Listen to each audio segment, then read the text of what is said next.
Bonjour, bienvenue au culte pour ce 6e dimanche après la Trinité. N'aie pas peur, car je t'ai racheté. Je t'ai appelé par ton nom, tu m'appartiens. Poussez des cris de joie en l'honneur de l'Éternel. Habitants de toute la terre, servez l'Éternel avec joie.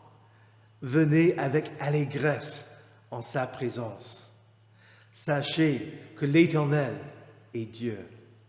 C'est lui qui nous a fait et nous lui appartenons. Nous sommes son peuple, le troupeau dont il est le berger. Célébrez-le, bénissez son nom, car l'Éternel est bon. Sa bonté dure éternellement et sa fidélité de génération en génération. Au nom du Père et du Fils et du Saint-Esprit. Amen. Confessons nos péchés. Dieu Tout-Puissant, Père miséricordieux, je confesse devant toi, moi, pauvre et misérable pécheur, toutes mes iniquités et mes péchés, par lesquels je t'ai offensé et mérité ta juste colère et ton châtiment, dans le temps et dans l'éternité.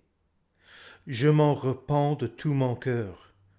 Je regrette sincèrement de les avoir commis, et je te supplie, par ta grâce infinie, et par les souffrances amères et la mort innocente de ton Fils bien-aimé, Jésus-Christ, mon Seigneur, de m'accorder ta grâce et ta miséricorde. Amen. Dans sa miséricorde, le Dieu Tout-Puissant a livré son Fils unique à la mort pour vous. En son nom, il vous pardonne toutes vos fautes. À ceux qui croient en Jésus-Christ, il donne le droit de devenir enfants de Dieu et leur donne le Saint-Esprit. Que Dieu, qui a commencé cette bonne œuvre en vous, la poursuive jusqu'à son terme, jusqu'au jour de notre Seigneur Jésus-Christ. Amen.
Prions le Seigneur. Accorde-nous, Seigneur, nous t'en supplions, l'esprit qu'il faut pour concevoir et faire toujours ce qui est juste, afin que nous, qui ne pouvons rien faire de bien sans toi, nous soyons par toi rendus capables de vivre selon ta volonté. Par Jésus-Christ, ton Fils, notre Seigneur, qui vit et règne avec toi et le Saint-Esprit, un seul Dieu, maintenant et pour les siècles des siècles. Amen. Le texte de l'Ancien Testament se trouve dans le prophète Zacharie, le chapitre 9, les versets 9 et 10. Réjouis-toi, fille de Sion, lance des acclamations, fille de Jérusalem. Voici ton roi qui vient à toi. Il est juste et victorieux. Il est humble et monté sur un ânon, le petit d'une ânesse. Je supprimerai les chars d'Éphraïm et les chevaux de Jérusalem. Les arcs de guerre seront brisés.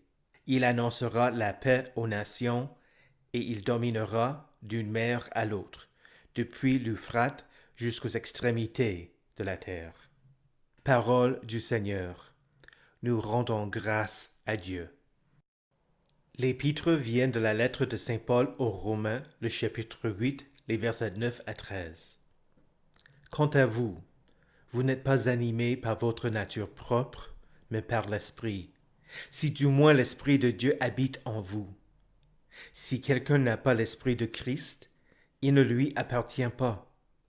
Et si Christ est en vous, votre corps, il est vrai, est mort à cause du péché, mais votre esprit est vie à cause de la justice.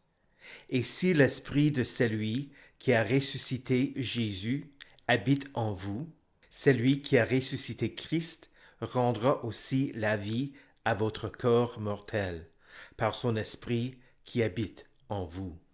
Ainsi donc, frères et sœurs, nous avons une dette, mais pas envers notre nature propre pour nous conformer à ses exigences.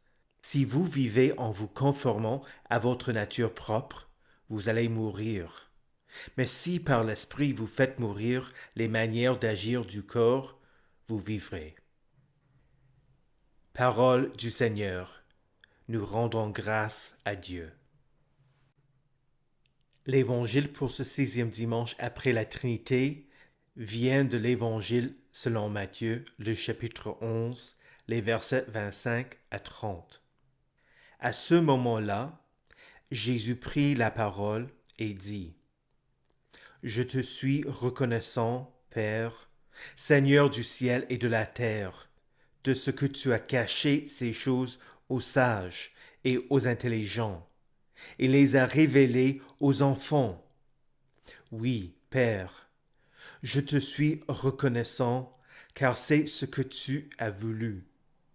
Mon Père m'a tout donné, et personne ne connaît le Fils, si ce n'est le Père. Personne non plus ne connaît le Père, si ce n'est le Fils, et celui à qui le Fils veut le révéler. Venez à moi, vous tous qui êtes fatigués et courbés sous un fardeau, et je vous donnerai du repos. Acceptez mes exigences et laissez-vous instruire par moi, car je suis doux et humble de cœur, et vous trouverez le repos pour votre âme. En effet, mes exigences sont bonnes et mon fardeau léger. Acclamons la parole de Dieu. Louange à toi, Seigneur Jésus. Confessons notre foi en Dieu le Père, le Fils et le Saint-Esprit. Je crois en Dieu, le Père Tout-Puissant, Créateur du ciel et de la terre. Je crois en Jésus-Christ, son Fils unique, notre Seigneur, qui a été conçu du Saint-Esprit et qui est né de la Vierge Marie.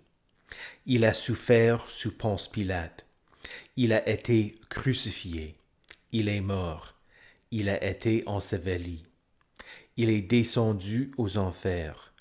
Le 3e jour, il est ressuscité des morts.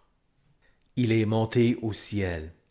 Il siège à la droite de Dieu, le Père Tout-Puissant, et il viendra de là pour juger les vivants et les morts. Je crois au Saint-Esprit, la Sainte Église universelle, la communion des saints, la rémission des péchés, la résurrection de la chair et la vie éternelle. Amen.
Le texte pour notre prédication, ce 6e dimanche après la fête de la Trinité, se trouve dans l'Évangile selon Matthieu, le chapitre 11, les versets 25 à 30.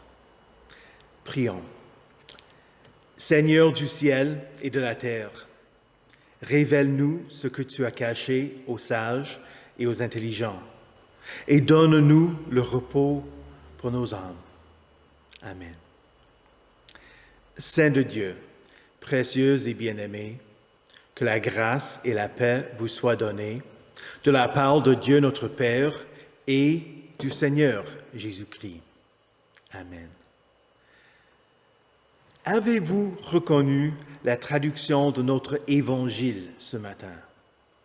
Je l'ai lu, je l'ai relu, je l'ai reconnu, mais je me suis dit, il y a une lacune. Écoutez-la encore. Jésus dit, « Venez à moi, vous tous qui êtes fatigués et courbés sous un fardeau, et je vous donnerai du repos. Acceptez mes exigences et laissez-vous instruire par moi, car je suis doux et humble de cœur, et vous trouverez le repos pour votre âme. En effet, mes exigences sont bonnes et mon fardeau léger. » Les traducteurs ont remplacé le mot « joue » par l'expression « accepter mes exigences ». De nos jours, nous connaissons moins le fonctionnement du joug et je pense que c'est la raison pour laquelle les traducteurs ont remplacé le mot « joue » par l'expression « accepter mes exigences ». Mais cela fait de Jésus un deuxième Moïse. C'est comme si les traducteurs avaient compris que Jésus a voulu dire « Vous n'avez pas respecté la loi et donc je vais vous donner une nouvelle loi, une loi moins exigeante. » Si c'est le cas, les traducteurs ont tort. La loi qu'a donnée l'Éternel sur le Sinaï est celle de Jésus. Et il s'attend à ce que nous vivions selon ses exigences. Il ne dit jamais « fais de ton mieux » ou « encore un effort ». Il n'abolit pas la loi, mais il est venu pour l'accomplir.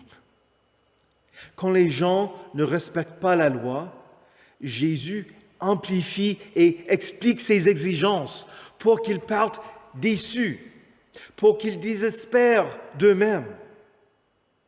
L'homme riche, qui pensait qu'il avait respecté la loi dès sa jeunesse, entendit de Jésus « Vends tout ce que tu as, distribue-le aux pauvres et tu auras un trésor dans le ciel. Puis, viens et suis-moi. » Le jeune homme est parti triste. Et une autre fois, ayant entendu ce que demande la loi, les disciples répondirent « Qui donc peut être sauvé ?» Jésus n'a pas donné de nouvelles exigences à accepter et à suivre. Il ne donne pas une loi qui permet de mériter notre salut. L'expression « accepter mes exigences » ressemble aux enseignements du judaïsme. Les rabbins à l'époque de Jésus parlaient du joug de la loi comme étant une obéissance glorieuse à Dieu qui libérait une personne des exigences du monde et donnait du repos. Un rabbin juif a écrit 200 ans avant Jésus-Christ « Pliez votre cou sous le joug et que votre âme reçoive l'instruction. Il n'y a pas à aller loin pour la trouver. » Si nous rejetons l'interprétation « accepter mes exigences », comment devons-nous comprendre l'expression « prenez mon joug ». Jésus a bien connu le rôle d'un joug. Joseph, le père adoptif de Jésus, était charpentier. Jésus a pris ce métier de Joseph et, selon un écrit de Justin Martyr au IIe siècle, il fabriquait des herrères et des jougs de qualité qui étaient utilisés encore à son époque. Le joug était une pièce de bois fixée sur la tête ou le cou d'une paire d'animaux de trait, servant à additionner leur force et tirer ensemble le saut de l'herrère. Normalement, le but était de choisir deux bœufs de même taille pour équilibrer la traction et qu'aucun des deux animaux ne soit surchargé. Jésus dit, « Venez à moi, vous tous qui êtes fatigués et chargés, et je vous donnerai du repos. Prenez mon joug sur vous et recevez mes instructions, car je suis doux et humble de cœur, et vous trouverez du repos pour vos âmes. Car mon joug est doux et mon fardeau léger. » Ce n'est pas que la loi soit moins exigeante pour Jésus. Puisqu'il est vrai Dieu et vrai homme, Jésus pouvait la respecter sans péché. Jésus te voit, toi qui es appesanti, toi qui portes le fardeau de la loi, incapable d'avancer sous son poids, toi qui marches péniblement dans cette vie. Il te voit comme l'âne qui succombe sous sa charge, incapable de se décharger. Il a pitié de toi. Il offre son joug, c'est-à-dire qu'il veut que tu sois attaché à lui pour qu'il porte le fardeau pour toi. Il ne t'invite pas à t'associer à lui pour que tu sois surchargé par son joug, ni que vous portiez ensemble le fardeau de manière égale. Cela est l'erreur du synergisme. L'enseignement que notre salut est un effort collaboratif. Certains faux enseignants abusent de l'image du joug dont parle Jésus pour dire que nous coopérons avec lui pour réaliser notre salut. Ces faux enseignants iront jusqu'à dire que Dieu s'approche de nous, qu'il fait 99 pas, mais qu'il nous reste encore un pas à faire pour venir à lui. Si peu que ce soit, c'est faux. En effet, c'était le problème auquel Jésus était confronté face aux sages et aux intelligents de son époque. Les sages et les intelligents voulaient être sauvés et Jésus voulait qu'ils soient sauvés. Le problème était que les sages voulaient jouer un rôle pour être dignes du salut. En faisant cela, ils ne mettaient pas leur confiance en Dieu, mais en eux-mêmes. Et nous faisons face à la même tentation. Dans un sermon que j'ai entendu, le prédicateur a comparé la grâce de Dieu à un mulligan dans le jeu de golf. Le mulligan est un coup gratuit qui accorde une deuxième chance au joueur lors de son premier coup de départ. Le prédicateur disait que Dieu est un Dieu de deuxième essai. Mais qu'est-ce qui se passe si le deuxième essai est un échec? Et le troisième, et le quatrième, etc. Cela n'est pas la grâce de Dieu. Les bontés de l'Éternel ne sont pas épuisées. Ses compassions ne prennent pas fin. Elles se renouvellent chaque matin. La grâce nous enseigne que Jésus fait tout. C'est pourquoi Jésus était reconnaissant pour des enfants, c'est-à-dire des disciples que le Père lui avait donnés. Ils ne contribuaient pas pour mériter leur salut, mais ils acceptaient le don gratuit. Chers saints, acceptent le don de Jésus. Et pourtant, Jésus voyait devant lui les sages et les intelligents, les gens qui faisaient tout leur possible pour mériter le salut. Jésus savait qu'au fond, ils étaient épuisés, mais ils refusaient l'aide qui leur était offerte. Combien de fois est-ce que quelqu'un vient et me dit « Je peux t'aider ?» Et je réponds « Non, je peux me débrouiller, merci. » Mais les sages et les intelligents ne pouvaient pas s'arranger avec Dieu. En plus, ils liaient les fardeaux pesants et les mettaient sur les épaules d'autres hommes. Et donc, Jésus les invitait tous à se débarrasser sur lui de leur fardeau. Jésus est venu pour accomplir la loi pour nous. Et il l'a fait. Il a porté le joug de la croix. Il est mort pour que tu vives. Venez à moi, vous tous qui êtes fatigués et chargés, et je vous donnerai du repos. Prenez mon joug sur vous et recevez mes instructions, car je suis doux et humble de cœur, et vous trouverez du repos pour vos âmes. Car mon joug est doux et mon fardeau léger.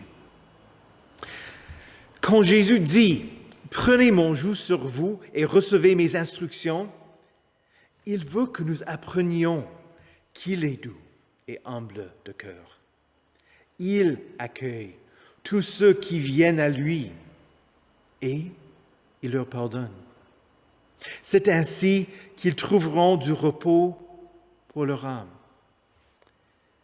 Tu es aussi l'un des fatigués et l'un de ceux qui sont chargés. Prends le joug de Jésus, pas pour partager le fardeau, pas pour recevoir une nouvelle loi et de nouvelles exigences, mais pour qu'il porte ton fardeau. Son joug est doux et son fardeau léger, parce qu'il est Dieu. C'est le Dieu d'éternité, l'Éternel qui a créé les extrémités de la terre. Il ne se fatigue pas, il ne s'épuise pas. Il donne la force à celui qui est fatigué et il multiplie les ressources de celui qui est à bout. C'est un paradoxe quand Jésus dit « Prenez mon joug », parce que son joug n'ajoute pas de poids pour toi, mais il allège ta charge. Porter le joug de Jésus t'empêche de t'égarer et t'oblige à rester près de lui. Jésus est la source du sabbat. C'est lui qui fait reposer Israël le jour du sabbat. Mais il offre plus qu'un jour où tu ne travailles pas. Il offre du repos pour ton âme. Il te pardonne. C'est un paradoxe. Et Jésus dit, prenez mon joug, parce que son joug ne t'ajoute pas du poids, mais il supprime ta charge. Jésus t'invite à lui, vous tous, les fatigués, les courbés. Jésus veut être surchargé de ton fardeau. Il est Dieu, il est devenu homme pour tout porter.